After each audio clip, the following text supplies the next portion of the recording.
श्रम र श्रम गर्ने मान्छेलाई सम्मान गर्नुपर्छ भन्ने संस्कृतिको सुरुवात गर्न चाहेका छौँ हामी। सबैजनाले हामीले काम गर्नुपर्छ, सबैजनाले काम गर्नुपर्छ। हामी कति पढेका छौँ, हामीसँग कति सम्पत्ति छ भन्ने कुरा जेसुकै होस्, तर तपाईँ हामीले श्रम गर्नै पर्छ।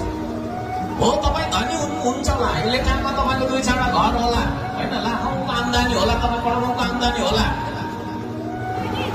तपाईँ आफूले भात खानका लागि श्रम गर्नु पर्दैन होला, तर यो देश बनाउनका लागि श्रमदान त गर्न सक्नुहुन्छ नि तपाईँ, है। त्यसले गर्दाखेरि श्रम गर्ने संस्कृति, काम गर्नुपर्छ भन्ने संस्कृतिलाई हामी श्रम संस्कृति भन्छौँ। यहाँहरू सबैजनालाई यो बुझ्नको लागि अनुरोध गर्न चाहन्छु। श्रम मान्छेले पेटको लागि गर्छ, श्रमदान मान्छेले देशको लागि गर्छ।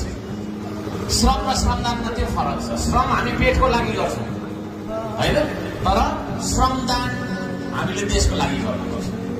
लेटाङ मलाई जहाँसम्म लाग्छ यहाँ अधिकांश खेती योग्य जमिन भएको ठाउँ हो।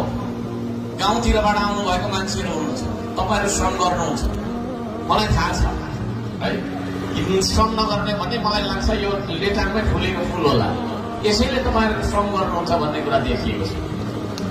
तर श्रम गरे पनि श्रमदान हामीले गरेका छैनौँ यो देशमा।